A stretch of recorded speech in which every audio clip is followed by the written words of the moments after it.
say, my name is Mudinda Mbewana, and welcome to The Chosen Generation. Today we are talking about Mjolo, the pandemic. Should we date in the church? And if so, how should we do it? Today I'm joined by three distinguished guests who are going to help us unpack this issue.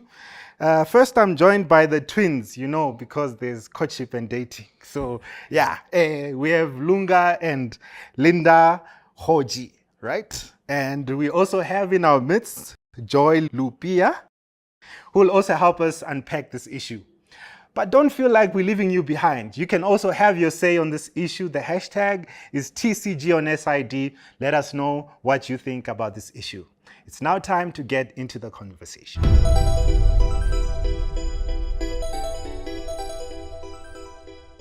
I think so. I think that's the only way. Remember, there are different types of dating. There's group dating, there's one-on-one dating. So I think it's a way of getting to know somebody better, even if it's just the two of you. So I think, yes, it is necessary.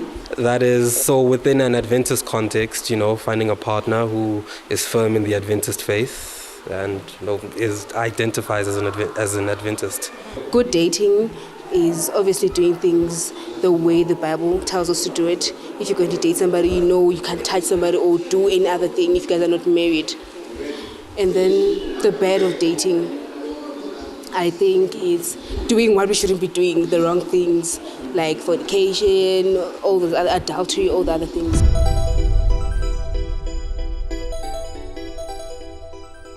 So I think I'll start with you, Lunga. I want to know about your experience with regards to dating in the church. But maybe before that, as a precursor, you can maybe differentiate between dating and courtship according to your view, what that is, and then you can tell us what your experience has been in the church. Dating, okay, it's a nice one. The precursor, it's fine. Experience in dating, we'll go there next. Then the difference between dating and courtship, I think from what I was taught, we used to have, back then when I was young, I think parents tried to do this. They used to teach us first have a circle of friends, then court, and then after courting, then we go to marriage. But they never really explained dating. Then one would then now want to explain what would courtship be. So dating would be like and kind of informal, but courtship would now be, now I've met this person, I'm working towards marriage. So it's always a step. So back then they never spoke of dating or mutual. These I think are new terms and things like that. But I think that would be the difference between courtship and dating. Dating was like, are we really serious? But courtship now there's a decision made. Now I want to work towards something. This is my partner. Things like that's how I'd explain it. And my experience of dating the church, I think I must first say, luckily or fortunately, I've not had much experience in the church. It's scary though, with parents who met in the church. I don't trust people who start with that disclaimer. Why? You know why? I think, I've personally have not been comfortable with dating in the church or anyone in the church. Though if anyone would ask me, any young person would ask me now, I'd tell them in the church, I'd say, stick with people in the church. Though I think I've not done it. I think I've not done 2 or 3 or less than that.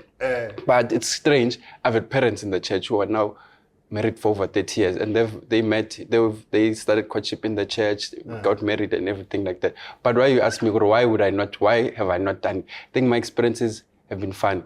Most of successful dates or marriages have been, I think, those who have met at camps. And now these are not the same people who are in local churches. Local churches dating has never been successful. Like it's not a lot of times we've seen those making it through. So from my observation, it's been those who've met in camps, those have done well. But there's also marriages that have been successful where someone met someone, someone's been in the church and then found someone outside of the church. And then you've had those have been wonderful also. Because the ones who've met in the church, we've had many stories about them.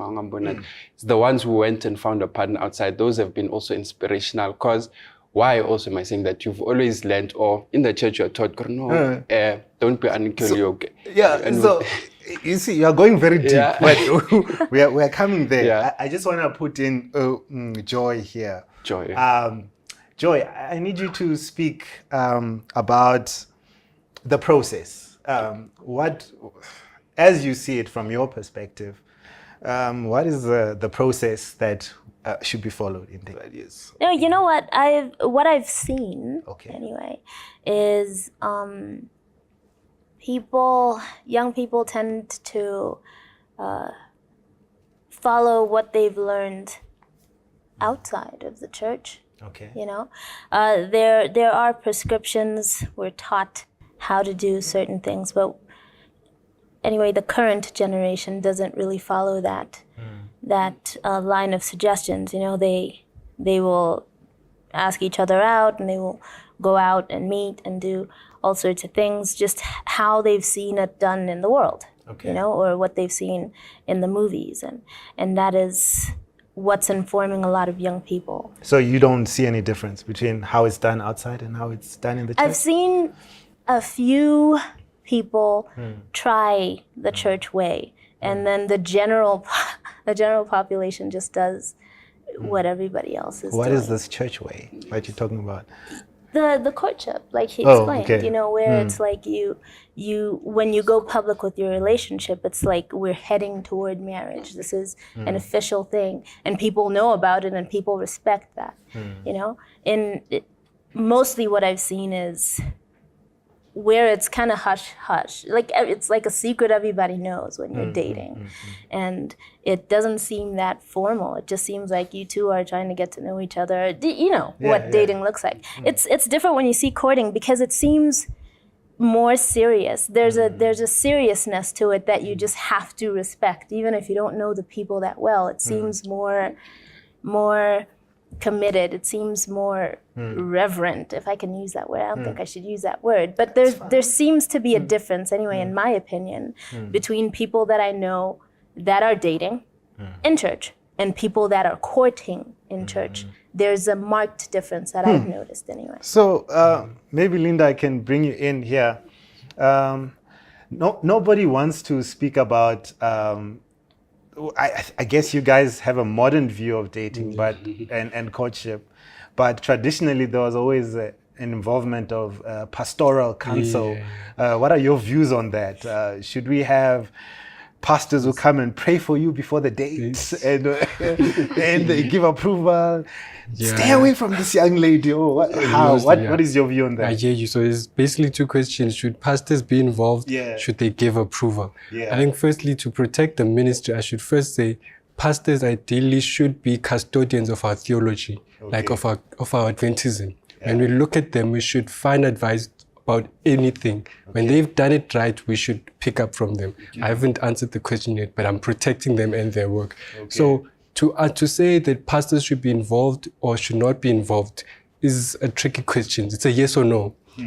To some extent, there are pastors who are passionate about young people, their relationships, and they've done well. We've seen them, we've loved them, they've done well. But there's pastors who have no interest, particularly in relationships or young people. So where I'm going is, the ministry of pastors is as wide as there are careers.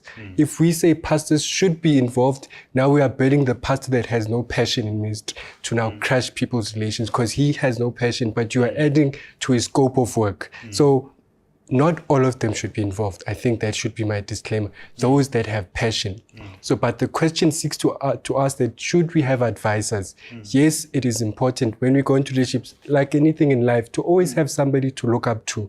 It might not necessarily be a pastor, but somebody that can. So somewhere there. Linda, you're being politically correct. Okay, should a pastor be involved in your relationship? Should a pastor be involved in mine? Let's go to the second question.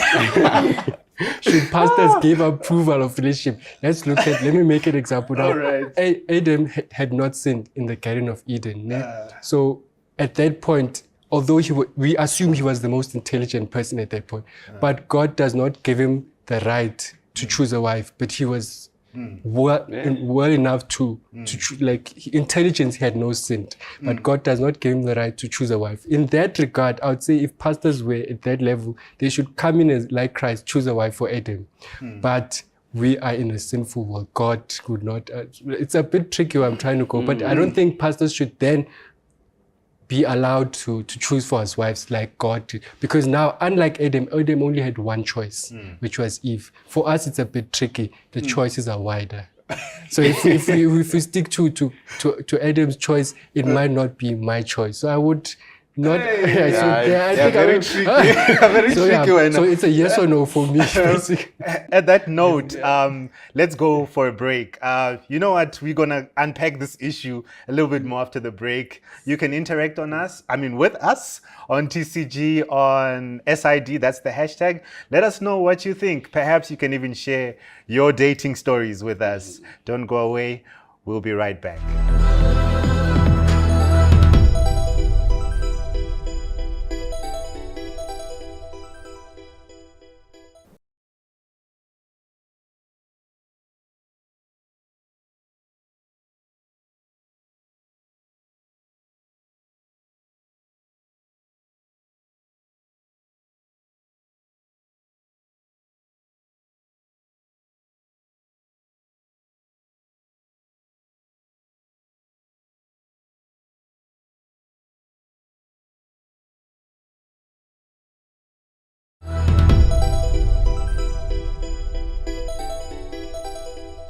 Welcome back. You're still watching The Chosen Generation, and we are discussing the topic of Mjolo.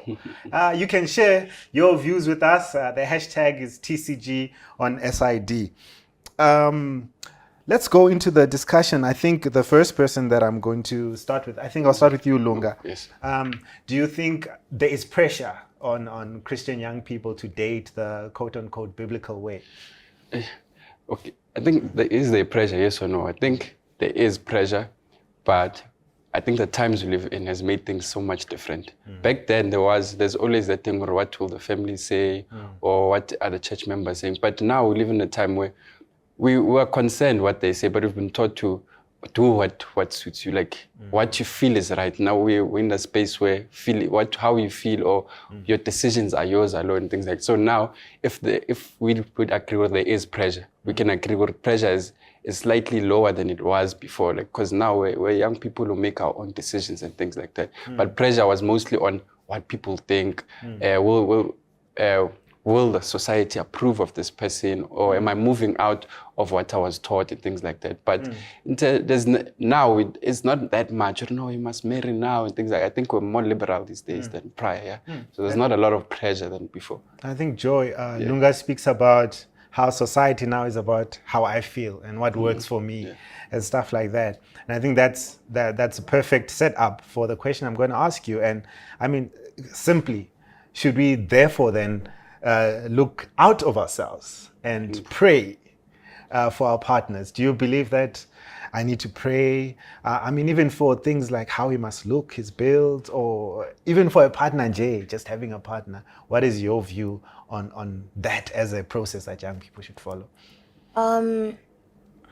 So my answer will be to a specific audience. Okay. I would be speaking specifically about Christians, not everybody. Specifically Christians, and even then, I think my answer may not be taken by everyone. Okay. This is just my personal opinion. Listen, I didn't read this in the Bible, okay? But I don't think that you should pray for your partner. I think you should pray, and I'm not saying this to like try and sound holy. I'm not, right? But in my experience, I've learned that it's better to pray for God's will to be done, because you may not get married. Okay. And not everyone's going to get married. And if it's a desire of yours, it's good. But if it becomes a thing that you just need, you just gotta get married, it may put a lot of pressure on you. You may get desperate and make steps that are not particularly the best steps for you, especially as you get older, and you've been praying for years for this partner who never shows up. You know, you may drop your standards. That's one side of it. On the other hand, you may, you've dropped your standards, so you just go with whomever is willing. Yeah, Linda, Joy is speaking about God's will, and let's say there's a young person who feels that it's God's will for them to get into this, and they wanna they have the hope and desire, she has said, those things to get into courtship. She spoke about one principle. What are the principles that are involved in courtship? Yeah. If you can speak on those principles, yeah. I think to give the principle, the first thing we must be able to do is what we started with: distinguish dating from courtship. With dating, there's no boundaries that much. There's no rule book. It's I'm trying out things. But with courtship, it's more now you settled. Now you are in an intention to get married. Now this must be more serious. With dating, you can go meander, go around, decide not. But with courtship, now you are literally saying, I might marry this person. So your attitude toward that person and life changes. You start, but it's not marriage. That's where I think sometimes we miss it, because the reason we don't reach marriage, because we now take courtship as if we do things in courtship that are supposed to be done in marriage. Then we miss the marriage, but it's not. It's too different. This is an intention path to marriage. So you are working towards something you are not at yet. So when you are there, courtship ends. But the joys of that person, you don't lose. That's the person you chose to marry. So with courtship, I used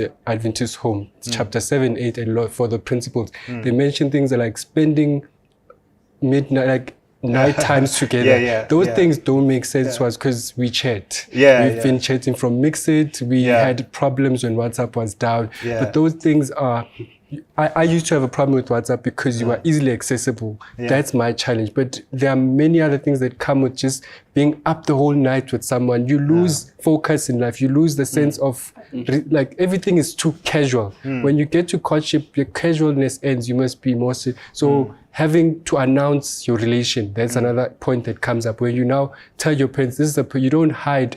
I'm going out, I'm going to the movies. They don't know who you're going. If you are intending to be with this person, you must start working out if it's going to work with the rest of the family. So there must be someone that knows who you're spending time with, why you're spending time. So another word that keeps coming in that book is there must be a purpose single to God's glory. So whatever you are building must be, is this relationship fulfilling whatever God wants in our lives? If it doesn't, you must start questioning. So those are things you build within courtship. You work towards those. So I think those are basic things that you look at while you're in courtship. My biggest point is that you are not married. You're not. So you do away with now, because you're courting, you buy a house, you want to move into the person. It's going to create challenges at the end. So you are working. Sometimes when we start courting, we think we must marry the person, but there's nothing wrong if it never leads to marriage. So you don't want to do things that you will regret if it never works out. So do it fully in its own purpose. If the next step comes, you will enjoy it without having taken from the future, if that makes sense. In fact, in that very same chapter, Common Courtship Practices, Practice 8, she also mentions the issue that if you go and approach a lady without the knowledge of the parents, it's actually theft. Yes, and deception. But anyway, we'll talk about this after the break. Stay tuned. You can also share your views with us on TCG on SID. Let us know what you think. Stay tuned. We'll be right back.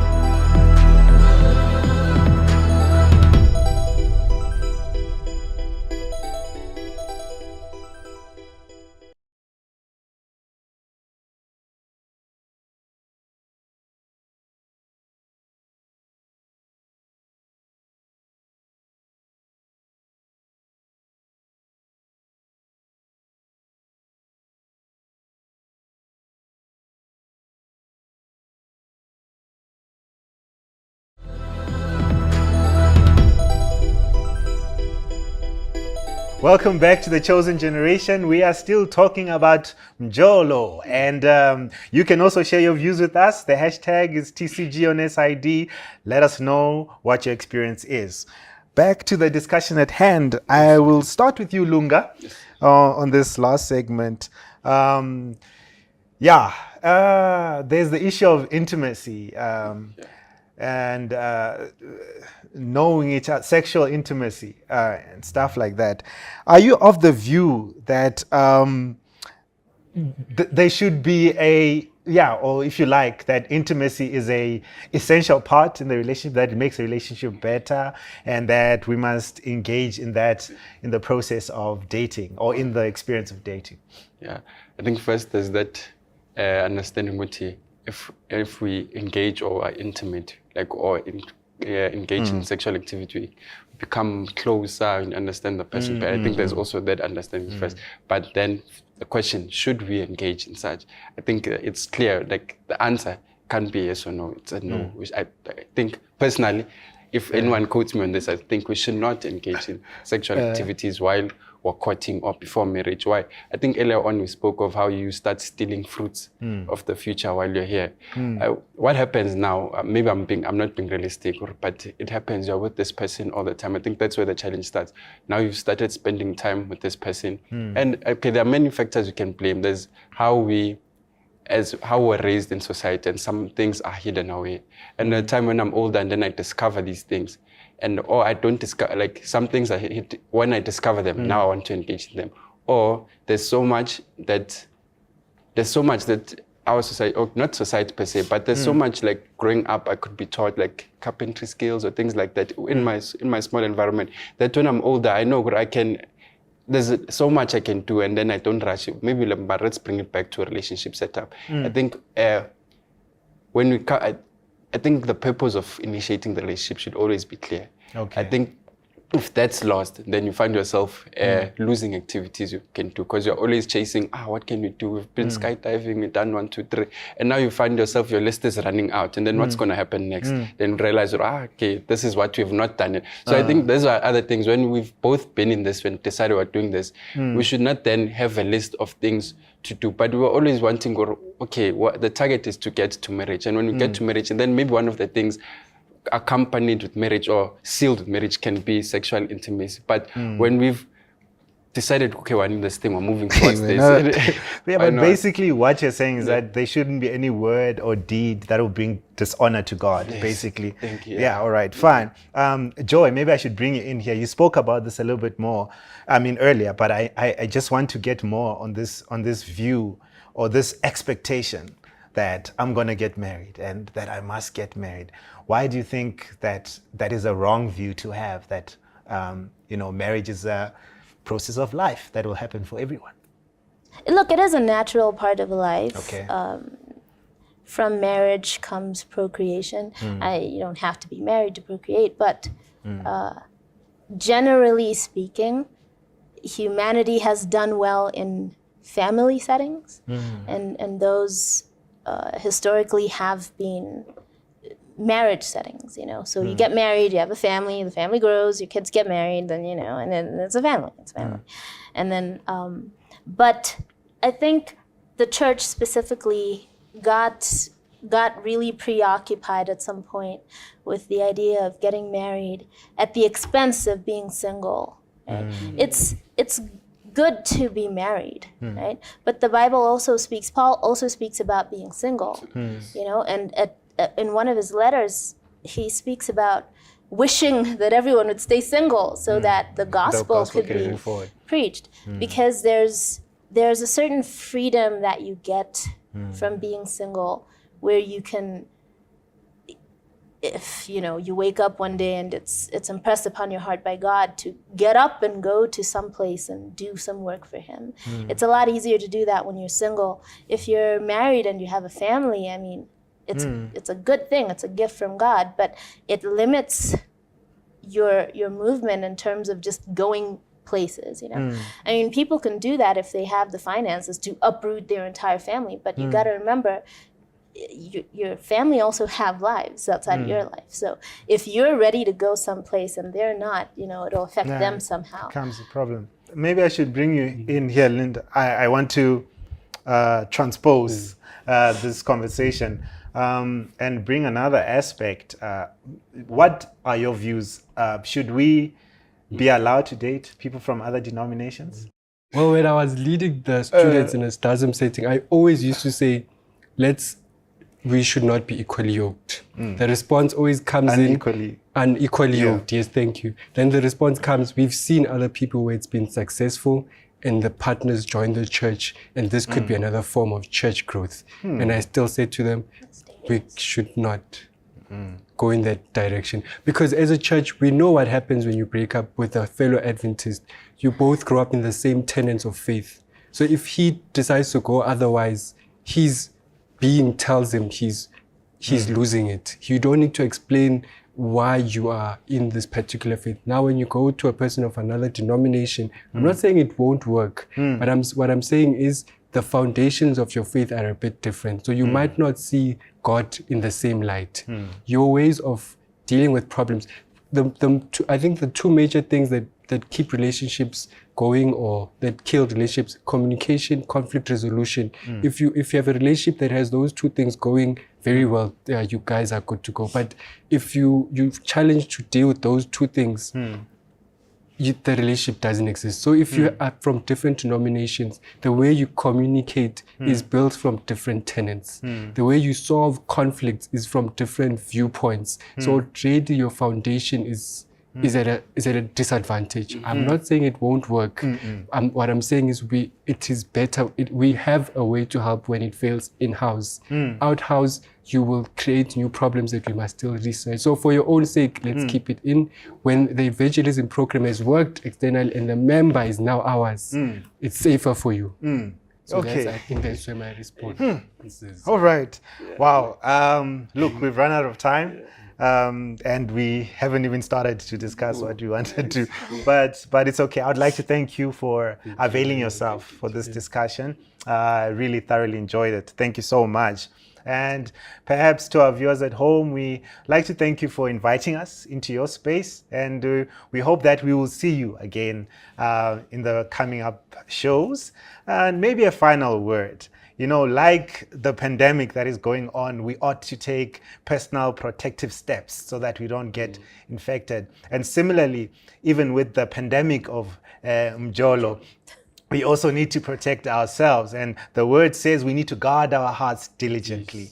And I think we should sacrifice our hearts to Jesus Christ, because he is the one who can protect them, because he saves, he sanctifies, and he satisfies.